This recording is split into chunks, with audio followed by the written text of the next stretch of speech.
महाराष्ट्रातल्या 18 शक्तिपीठांपैकी एक शक्तिपीठ म्हणजे जीवदानी मंदिर. नवरात्री उत्सवाला सुरुवात झालेली आहे आणि घटस्थापना देखील झालेली आहे. हे सध्या उभा आहे जीवदानी मंदिराच्या गाभाऱ्यामध्ये. एकंदरीत जर पाहिलं तर मोठ्या प्रमाणात या ठिकाणी भाविक जीवदानी देवीच्या गाभाऱ्यात दर्शनासाठी आलेले आहेत. अतिशय उत्कृष्ट पद्धतीने या ठिकाणी देवीचा गाभारा आहे तो फुलांनी सजवलेला आहे. एकदा पाहिलं तर भटजी देखील या ठिकाणी भाविकांना मदत करण्यासाठी मोठ्या प्रमाणात प्रयत्न सुरू आहेत.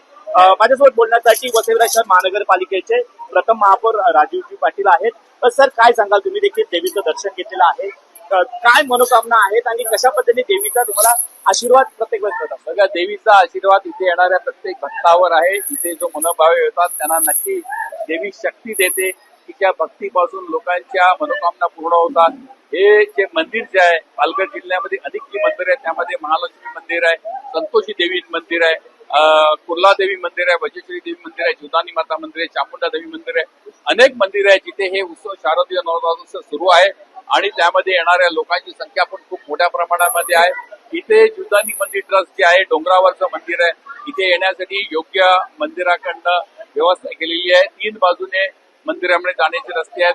एक पूर्वंपार चालू आलेला 5 पायरीकडला रस्ता आहे, त्यानंतरचा गणपती मंदिरकडला रस्ता आहे आणि उतरण्यासाठी लाल पायरी रस्ता, असे 3 रस्ते आहेत. आणि त्यातनं फॅनिक्युलर रेल जी आहे, त्यातनं रेलमधनं पण येण्याची सुविधा आहे. त्यामध्ये अपंग आहेत, महिला आहेत किंवा बालक आहेत त्यांच्यासाठी सुविधा चांगल्या रीतीने दिलेली आहे.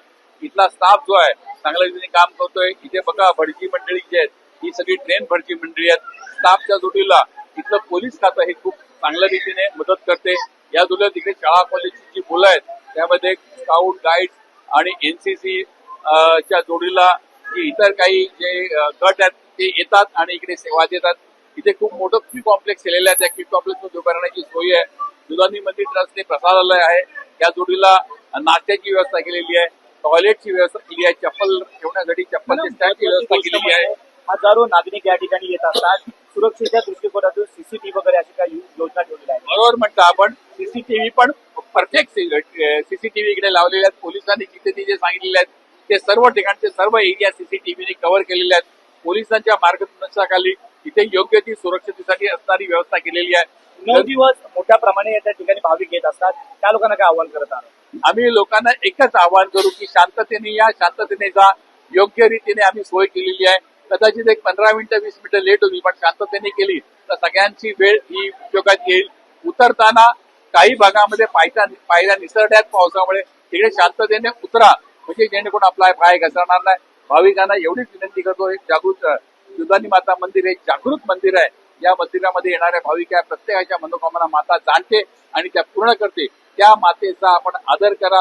इथे असणाऱ्या मंदिर ट्रस्टनी योग्य व्यवस्था केलेली आहे. त्यात आपलं काही सजेशन असेल तर आम्हाला सजेशन नक्की द्या, आम्ही त्याचा नक्की विचार करू. धन्यवाद. नमस्कार. हे होते प्रथम महापौर राजीवजी पाटील यांनी सांगितलेलं आहे. सुरक्षेच्या दृष्टिकोनातून या ठिकाणी मोठ्या प्रमाणात सीसीटीव्ही देखील लावण्यात आलेला आहे. मनोज तांबे, साम टीव्ही न्यूज, गुजरात.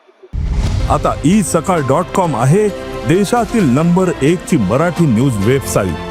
प्रत्येक अपडेटसाठी isakal.com ला नक्की भेट द्या.